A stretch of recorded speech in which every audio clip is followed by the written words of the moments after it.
So okay, we'll get started. So we seen stash commands yesterday, right? How we can stage the changes and we can continue the work, right?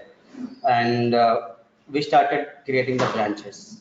Okay. So we also talk about branching strategies because this is where you play a good role with the dev teams. You suggest the branching strategies depends on number of factors. Okay, we will talk about those factors so that you will be comfortable in suggesting a strategy. Okay, and before that we need to work on a couple of other things, that is merge actually, because when you are working with different branches, ultimately as a DevOps engineer you will be merging the changes. Okay, of course you don't care what change is there because you are not responsible, but you merge the changes. Mostly it will be between your dev branch and master branch, or master branch and release branch. We will be talking about these different names actually, and these are standard, pretty much standard. Everybody use the same naming convention. Okay, so this, since you do a merge concepts there, we also see them as part of your code as well, because even developers, they do merge the code with low level branches. Means uh, when we are working with the branches, right? So let us say there is a simple branch itself. There are not many branches. You have only one dev branch. Many guys connected to the dev branch and started working on it, right? And I pushed my code, and some developer one pushed their code, and developer two is working on his PC, and he doesn't have the latest on his PC. When he push his code, there might be some conflicts on the server because he doesn't have the latest version. So that's where you need to solve the merge conflicts and push your code actually. That those scenarios we will see, and then we will get into the creating another branch, and we'll talk about some branching strategies, and then we will try to implement them. Okay, so first let's do a let's create. I mean, so how I'm going to do this is I'm going to use my Visual Studio as a developer one. Okay, so I'll open my existing solution. We were using this web application 6, right? So I connected to uh, this one using Sureka ID, and since I cannot open another Visual Studio with a different ID, I'll use the portal. I will do some simple changes there with another user ID. Yesterday, we tried to give a contributor permission to the Purna Chandra, but we were not able to see the repos, right? Yes. Right. The problem there was, I was thinking I added that person at the database, I mean, at the project level, because I am adding all you guys at the project level. Actually, that was my user ID, right? I added this guy at the organization level, and at the organization, I gave him a different role actually. So it is like this: the parent permissions, we will override the child permissions. So in your parent child hierarchy, right, your organization is the topmost, and then you have your DevOps projects. I mean, project is the child, right?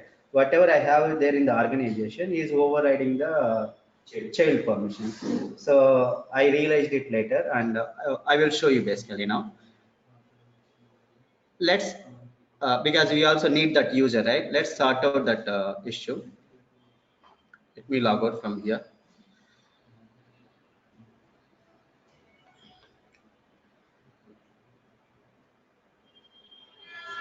I'll go to my portal, DevOps portal, dev.azure.com. So this is my administrator account, right? If I go to my organization, Azure DevOps 8 a.m. session, and organization settings, and then go to users. So right now I have two users here, and this is admin, and you see this access level, right? This is a basic. Okay, that means this guy will have everything. Okay, don't think that basic is basic. Here it has a different meaning actually, because here he have three different types of access levels: one basic, another stakeholder, another is a Visual Studio subscriber. We will talk about it later. So the stakeholder is basically, just like any other stakeholder. Stakeholders, I mean, other than your dev teams, etc., you have other stakeholders like project managers or your product owners or your business owners. All these guys are stakeholders.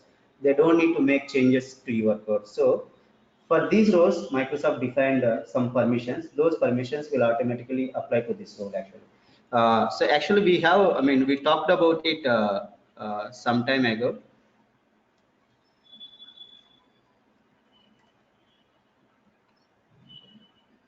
Uh, we talked about it. Yeah, this is the one we talked about it actually. Stakeholder, what he can do.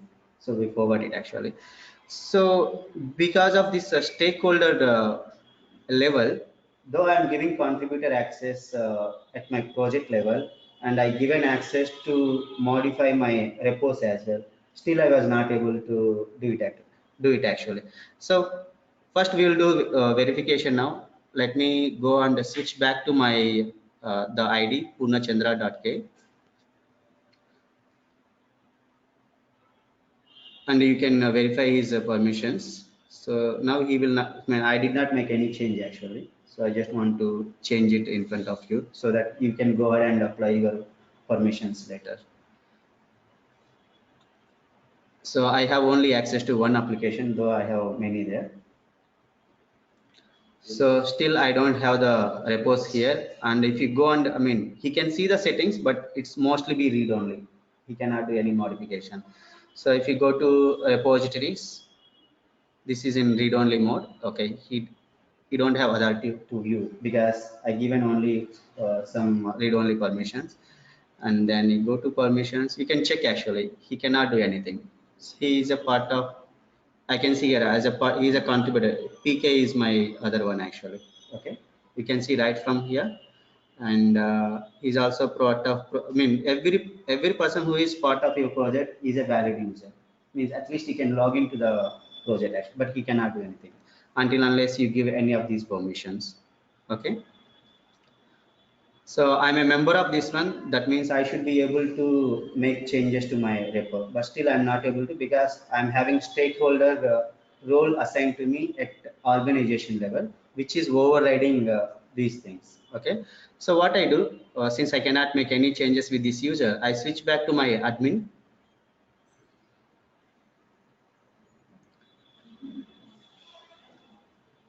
So I switch back to my admin. Let's log in.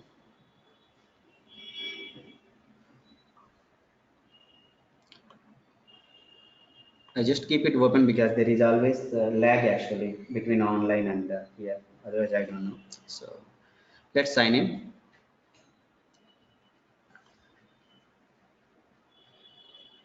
So the changing permission is very easy. Right from the settings itself, you can change it. Okay. Now what I'm going to do, let's select my web applications 6. Yeah. Now go to project settings, not the project settings, go to organization because I need to make changes at the organization level, not here. Now I am in Azure DevOps 8 AM session. Now go to organization settings, click on this, and now go to users. So you can change the permission right from here, select the user, and there is a more button here. Just click on this and then click on change access level. So right now his access level is a stakeholder, and then just change it to basic. Okay, let me save it now. That's it. Now he's been changed to basic level. Now let's go and let's switch back to this guy.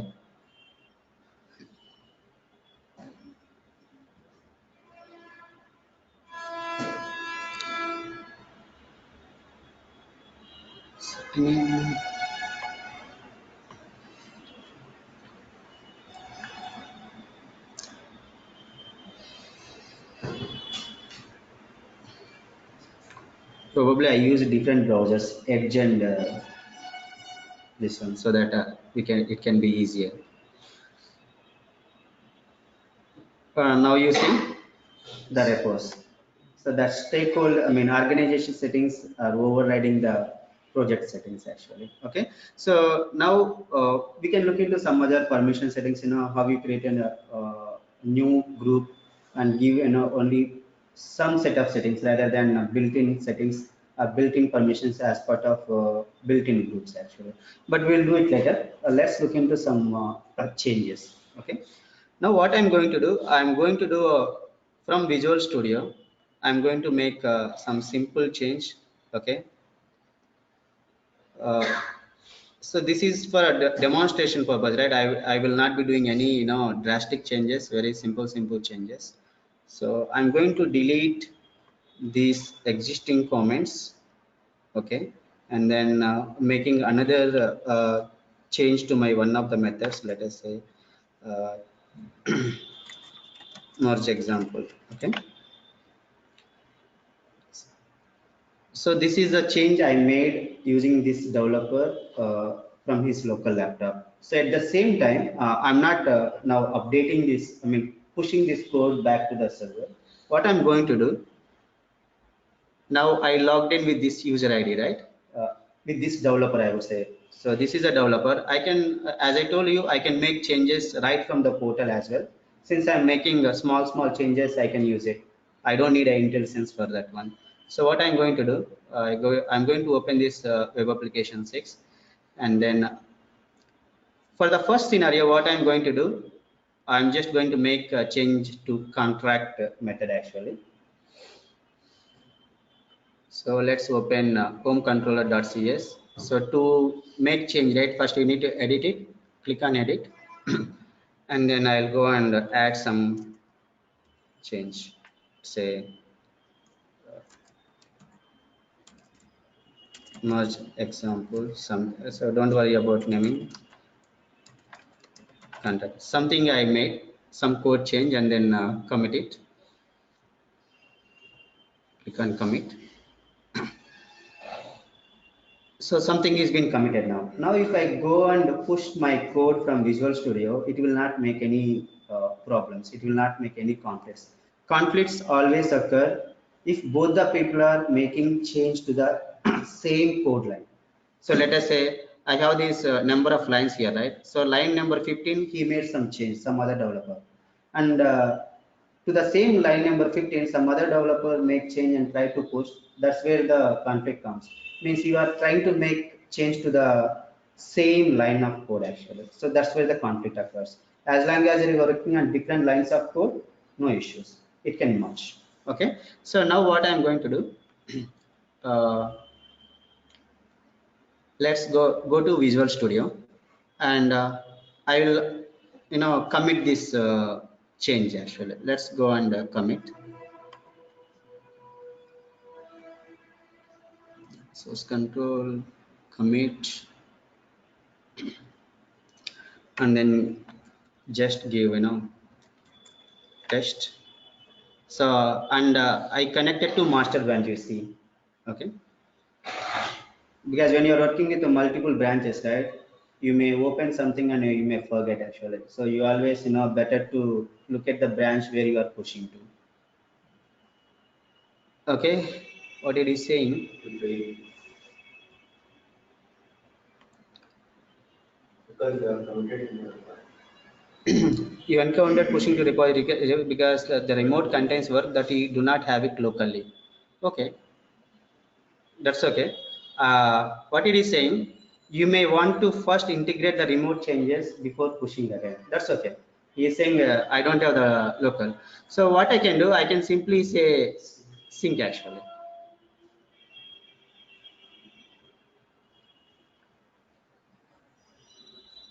So now it pulled the changes to my local. Now I have the latest, and then it pushed my local changes to the back to the server. So this is a good because I mean earlier days we have to do it manually. So now it is suggesting us. So it is basically not allowing us to do mistakes basically. So now if I go to my portal, let's refresh it. So now the changes have been pushed here. So from index method, the comments been removed. In the about method, I added merge example. Okay, and this is the modification done by this Purnachandra. Okay, you can see the history as well. Okay. So there is a merge operation happened right now because I taken the latest, etc., etc. Okay. Now what I'm going to do? Now we'll make a conflict actually. So how I make a conflict? First, go to content. Let's edit it. What I'm going to do? This line number 28 is there, right? I'm just going to add one more change here. Let us say Purna. So line number 28 in home controller.cs. Let's say commit.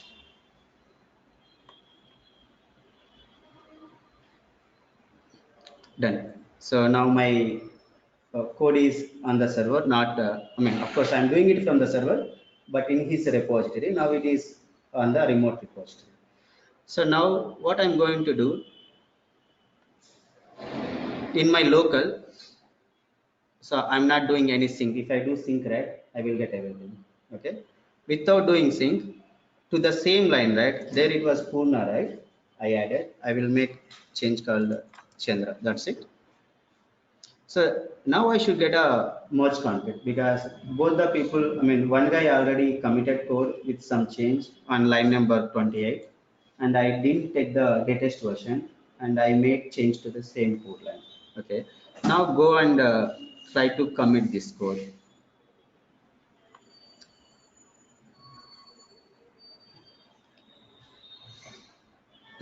Okay.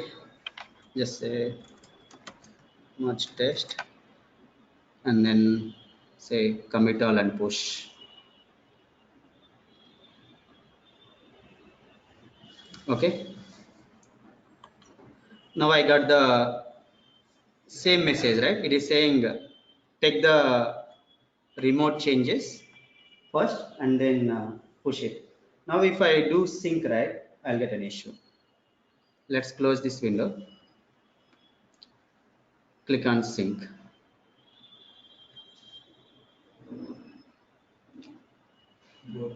Now you see, right, the topmost here, pull completed with conflicts in the web application 6 repository, resolve the conflicts and commit the results. It is saying there is a conflict, first resolve it. Okay. And how you resolve? You can directly click on the resolve the conflicts. Okay. Or you can open this conflict. So merge is still in progress. Okay.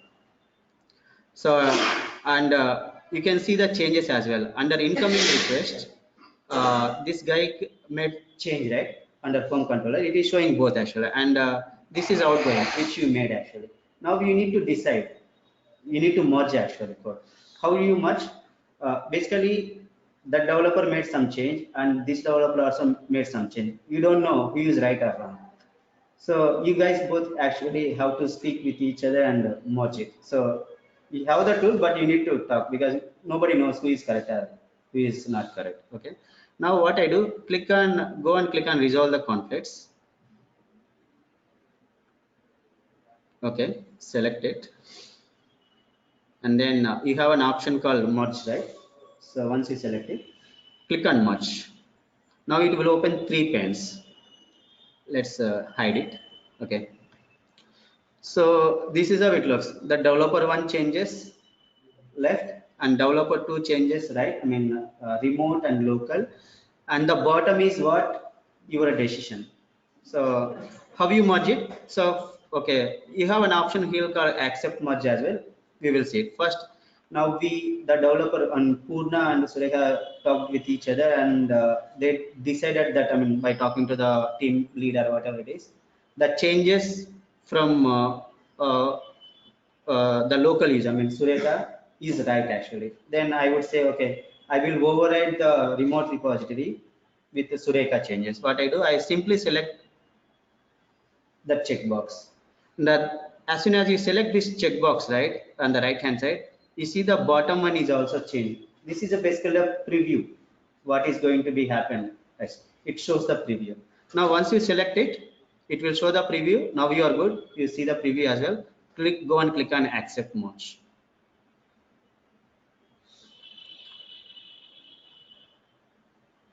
Now you done the accept merge. Now let's go to Team Explorer.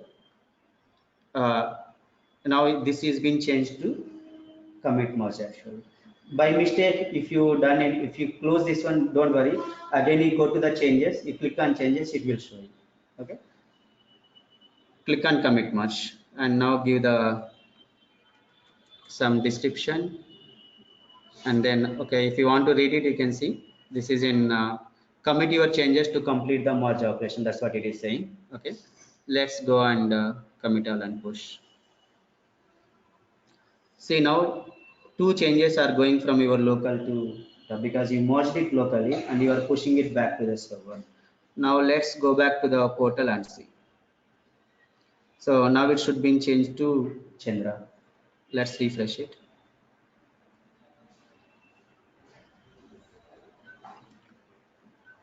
You see, the change is already here. So if you have multiple conflicts, right, you will get that option. Okay, let's do one more conflict stuff, two conflicts, and then we will see that one as well. This the same process, you will click next actually. So I'm going to make one more change here. Let's edit with this user. I'll say Purna Chandra dot k is my first change, and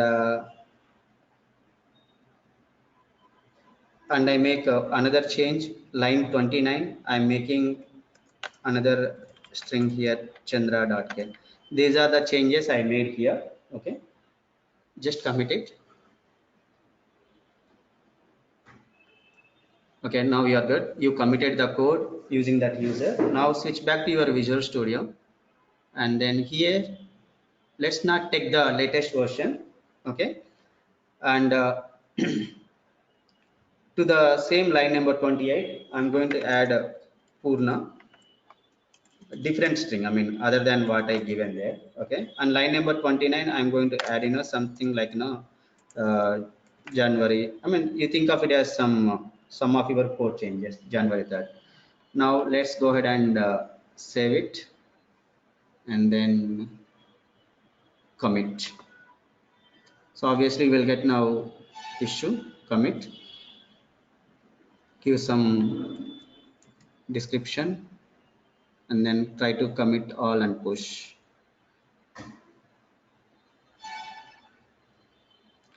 So you got there, right?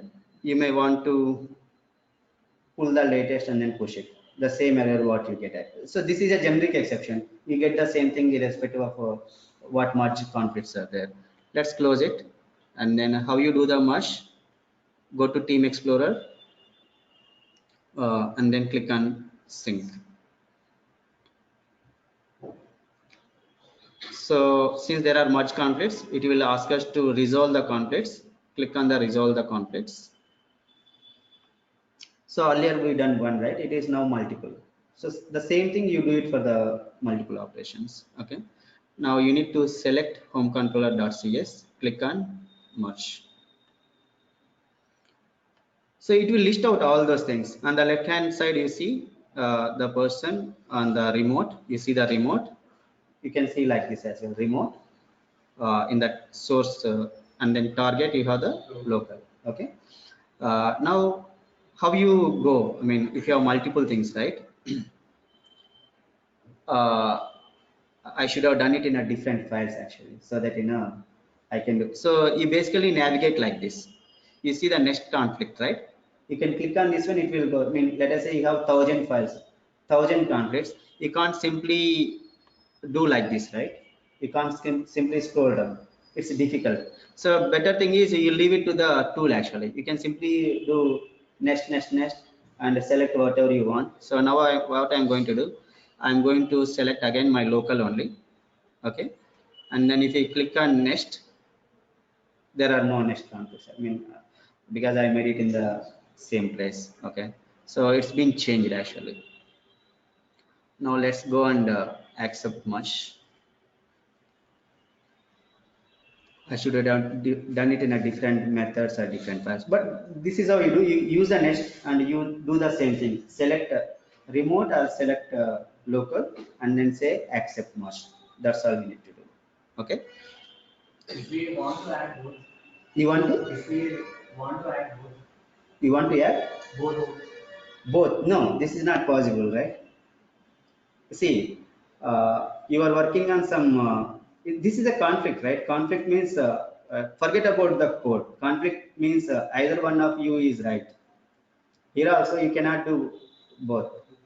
But why you want to add both actually? Because both of the developers generated the different codes. So that is also needed. So let us say I have some connect to database code actually. Basically give user ID and password. Okay. User ID and password will not change, right? Whether you are using it or I am using it, it doesn't matter, right? The user ID will be changed. Let us say I made my user ID Purna and you made your user ID Purna 1. It will fail, right?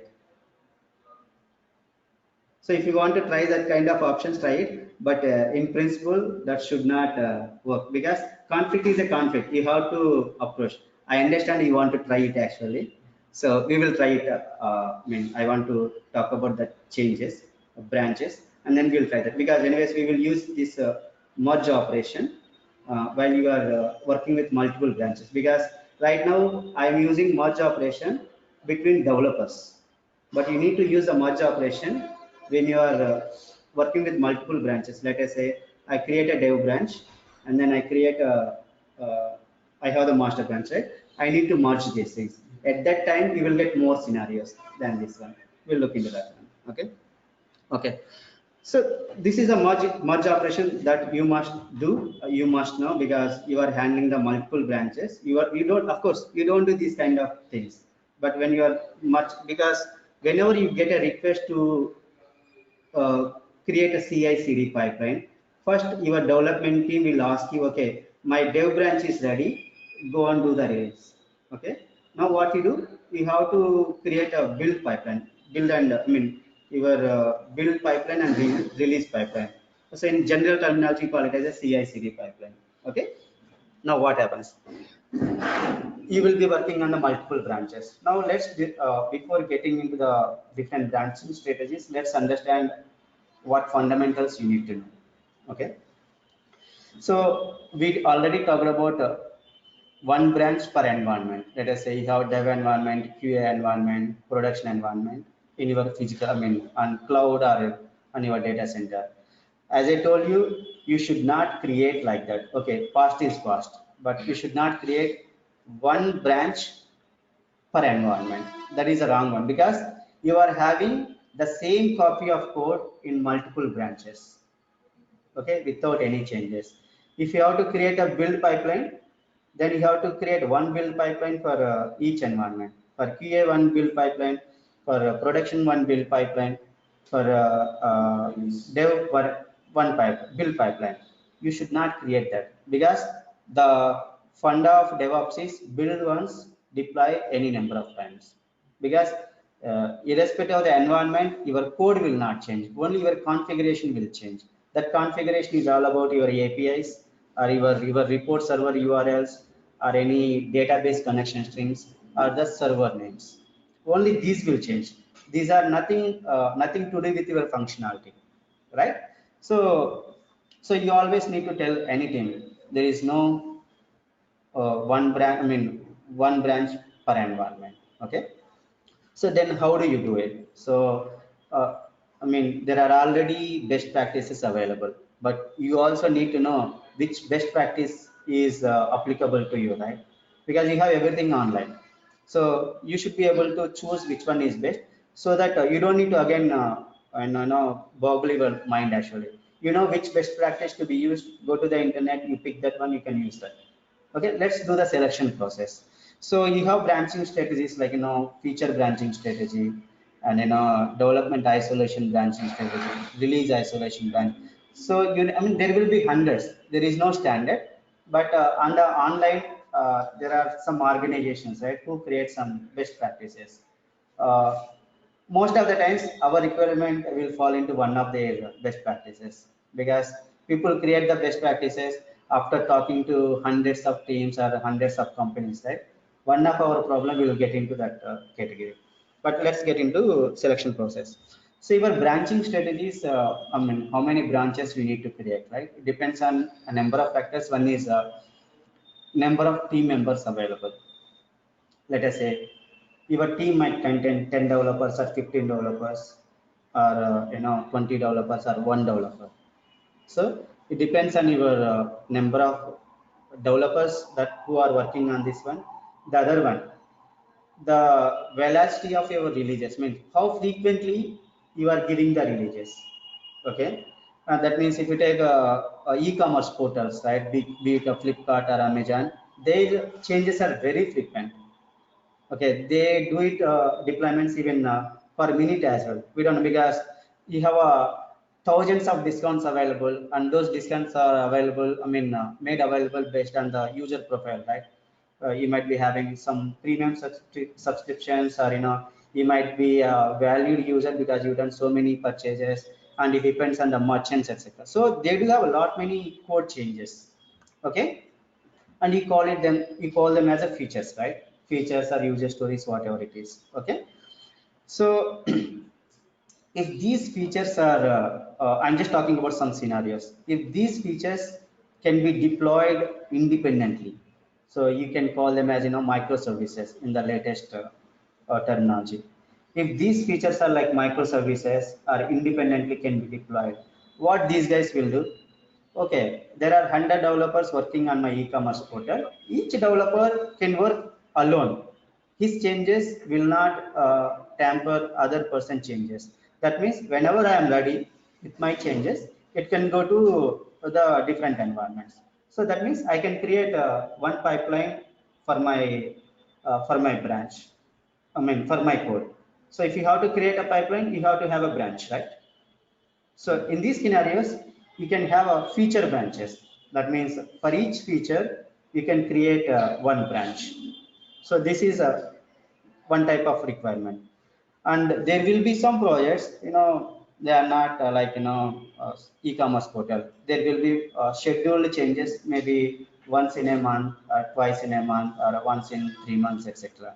And probably a couple of developers are working on that one.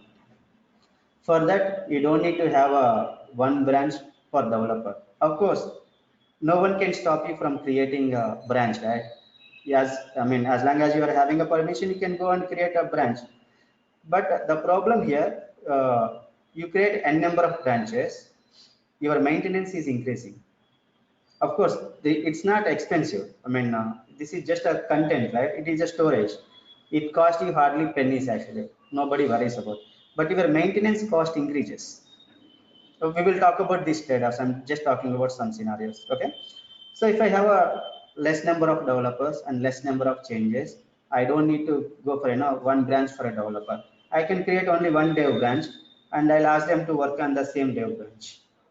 2 3 people they can connect, because it's the frequency of releases are less, and frequency number of developers are less. This is one kind of stuff. The other scenarios can be, let us say if you are working on some product development. Okay, so products are like this, right?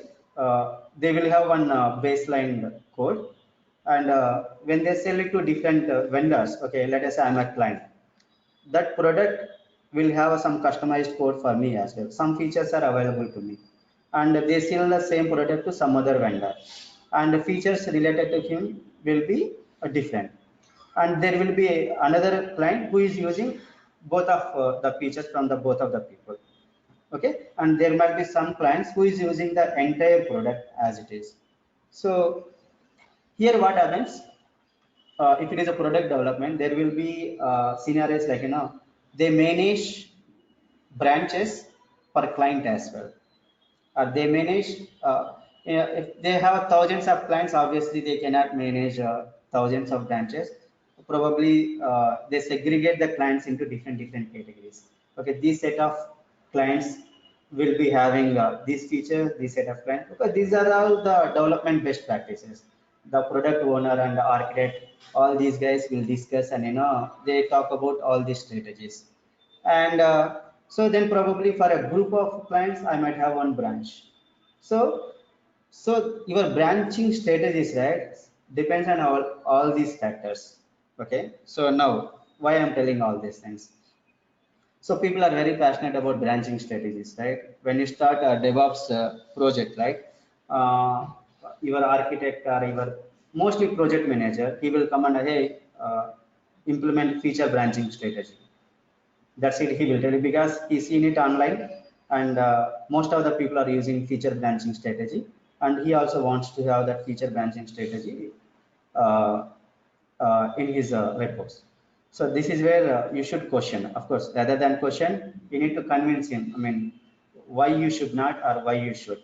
So I told you a couple of factors now, right? Let us say, okay, in your team you hardly have 3 developers, okay, and you are giving releases to the production once in 3 months.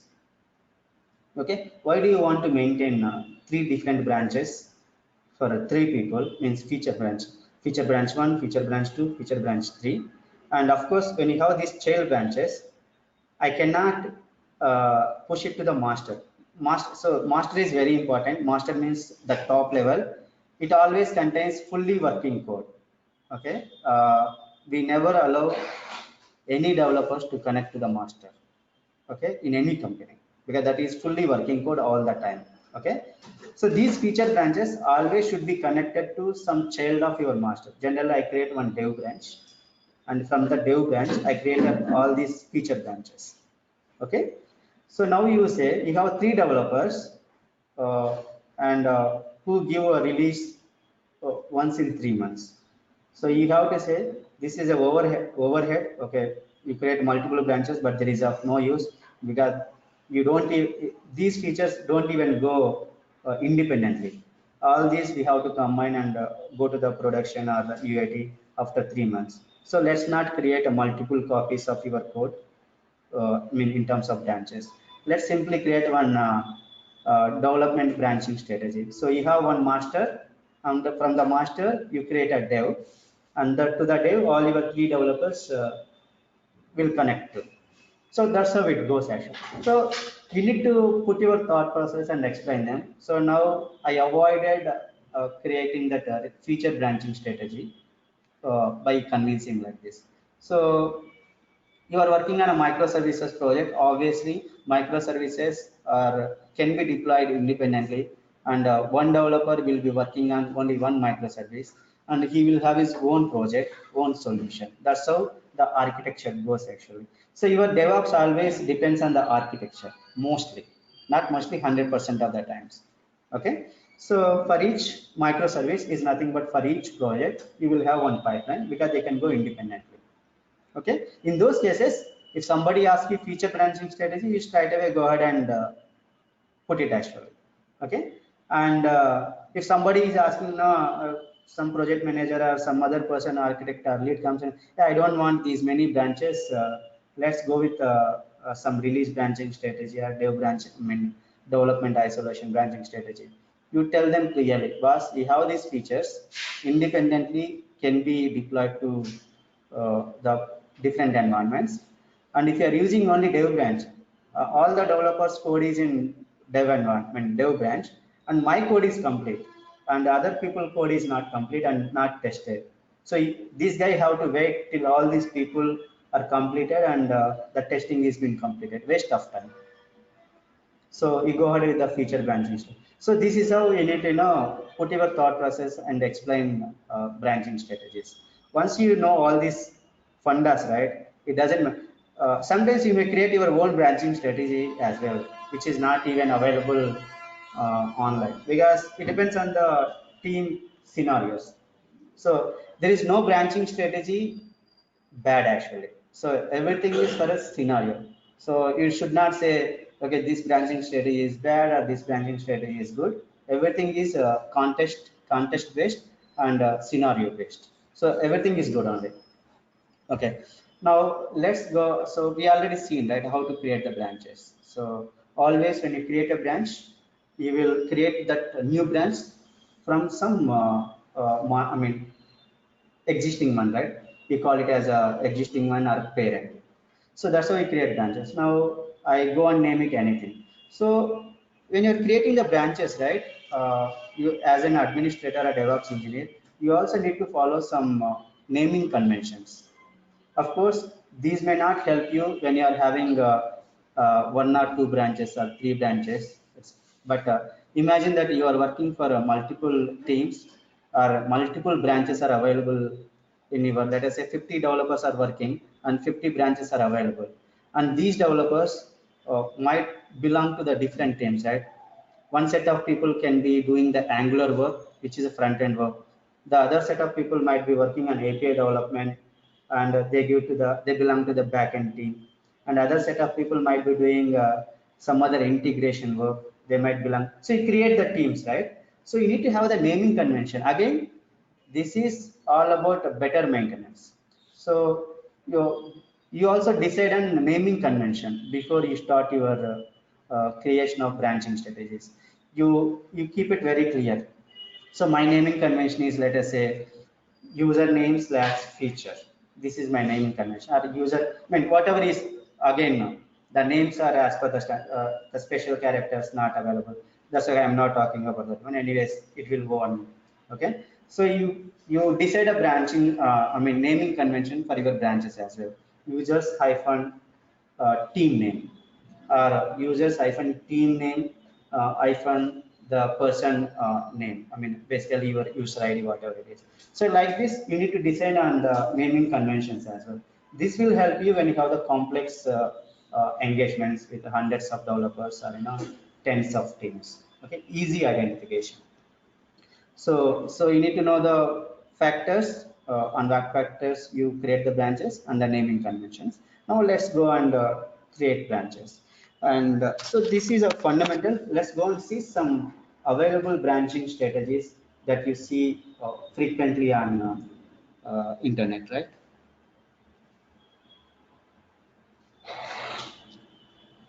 So do we have any administrative support where we restrict the users not to use the practice immediately? So say you have a master whatever the feature plan. I want to restrict users only, set up users only for a particular. Yes, we talked about it. We just talked about it, right? I should not allow any person to connect to the master branch. So it doesn't, it's just a name, right? It doesn't matter whether it is a master or feature or something. I should be able to restrict. So those permissions are there in your repos actually. We can go and restrict. Okay.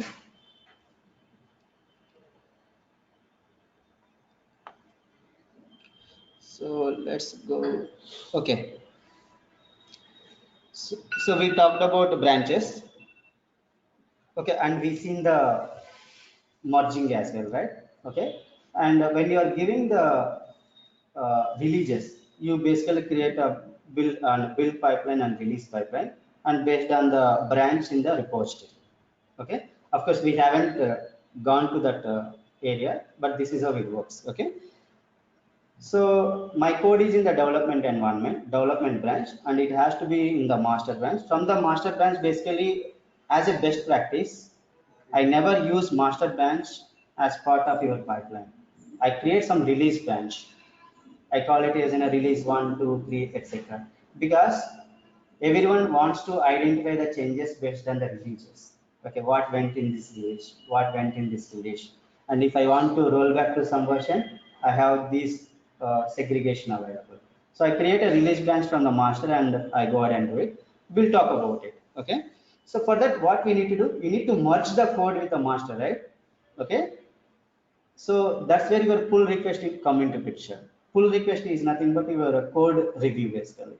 So we have to put some branching policy on your branches saying that, let us say, I'm also administrator, still I should not be able to merge the code from the dev branch to the master branch, or code from the dev branch to the QA, not QA, some other feature branch to the dev branch like this.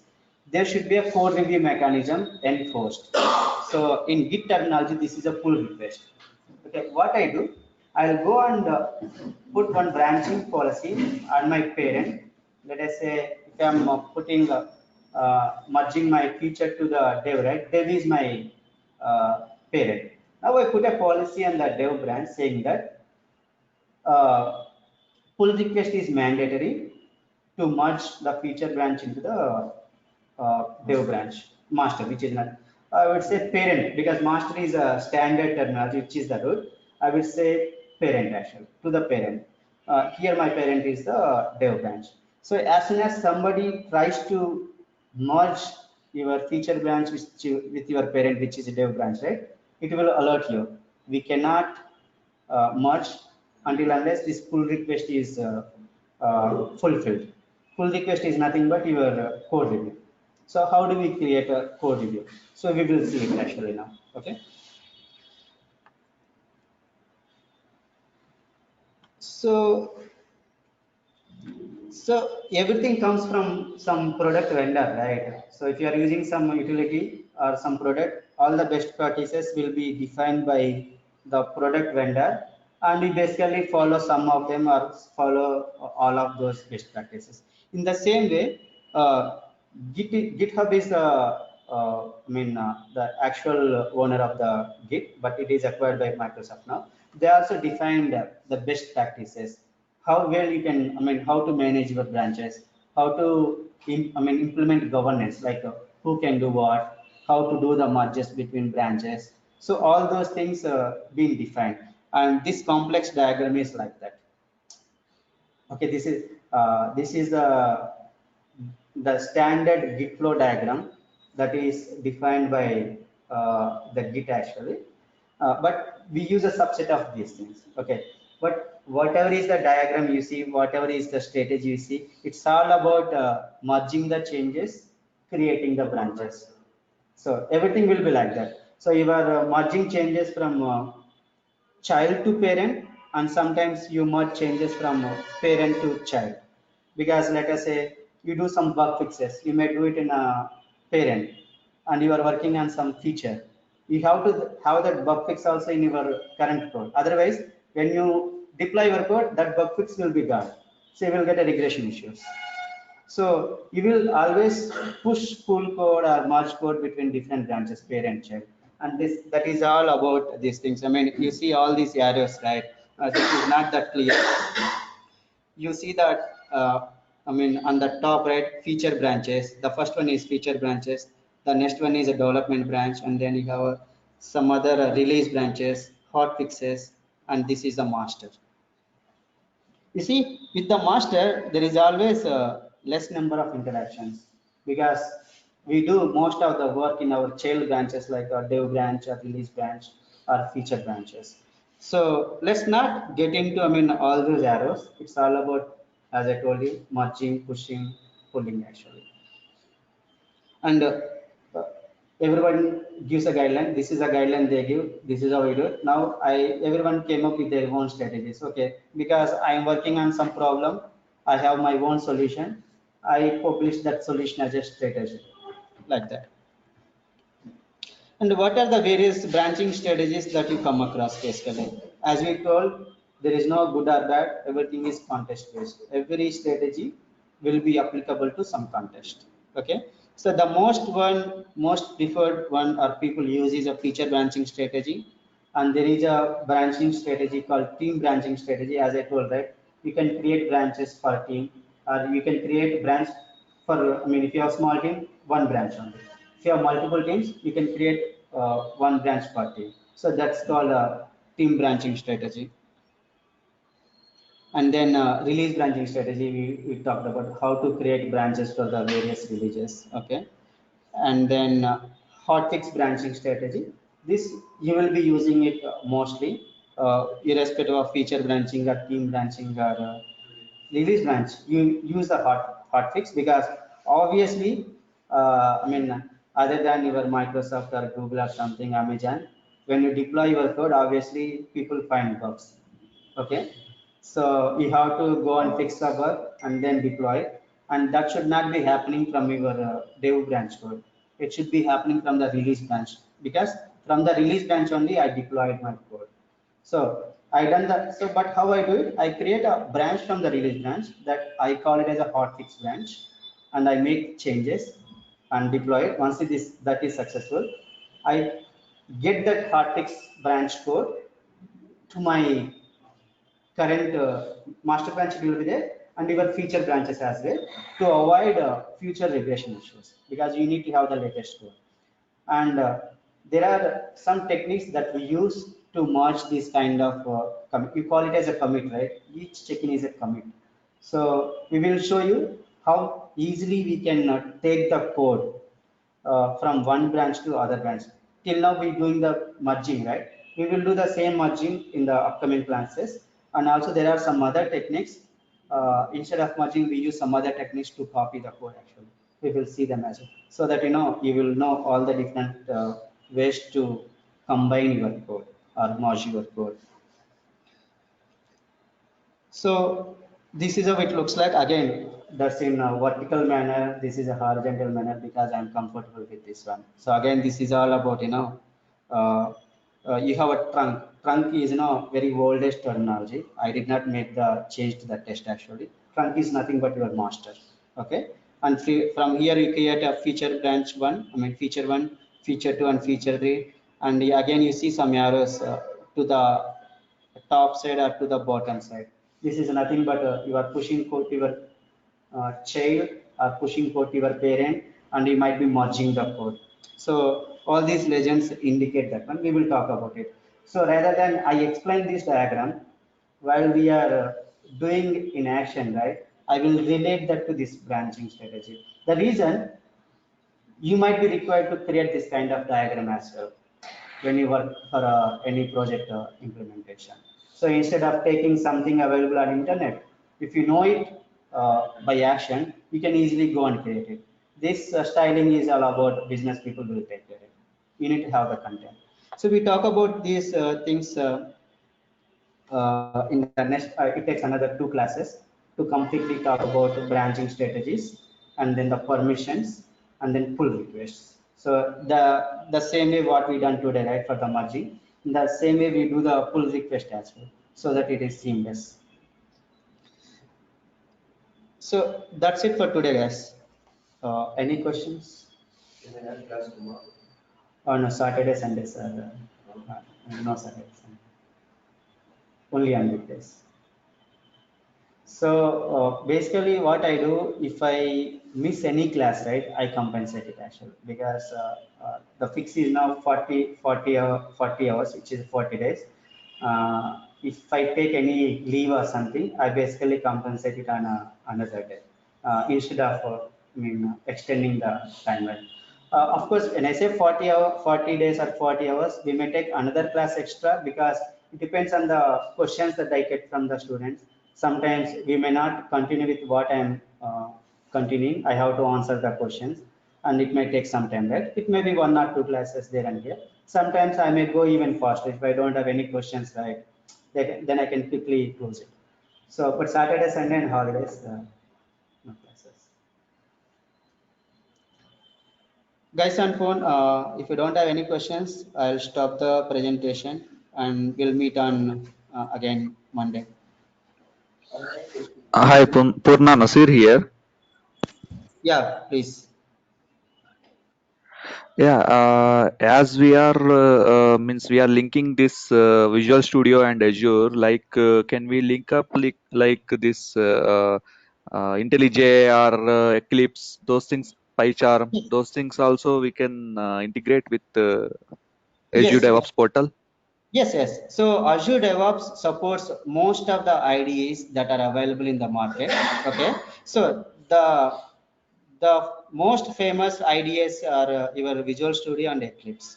Okay. So install Eclipse and you will have a extension in your Eclipse configuration to connect to the Azure repos, which is nothing but Git actually.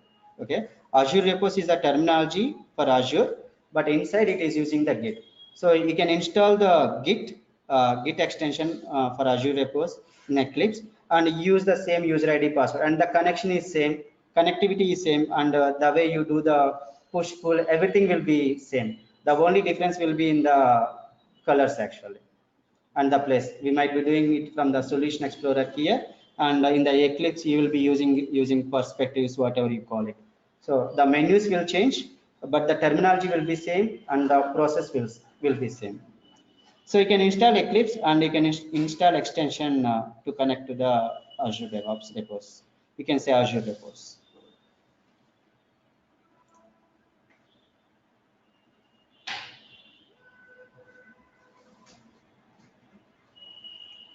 Any other questions?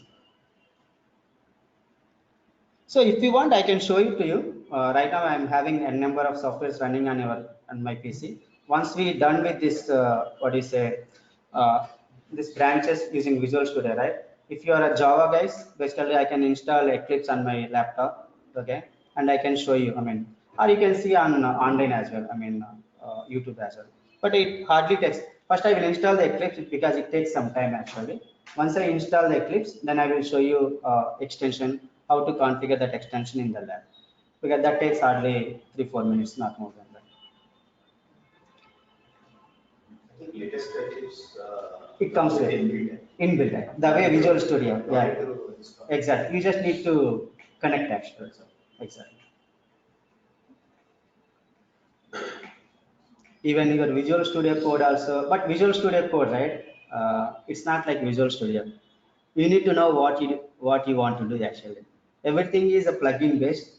It is similar to your Jenkins. It doesn't come with fully working mode. You need to know what you need to have, then install the plugin and use it.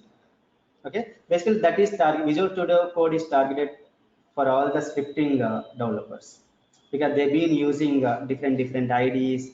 Python developers use one thing, Perl developers use one thing, and they want to grab all these guys, I mean, towards Microsoft. So that's why they created a Visual Studio Code, and they started uh, supporting all different languages, but it is a plugin based. If I want to use .NET, I have to use .NET related extensions like that. So for new people, it is little difficult. Even for experienced people, it is little difficult because they need to switch from the easiest way of Visual Studio to Jenkins type stuff Visual Studio. Thank you guys. We'll meet on Monday again. Have a good weekend.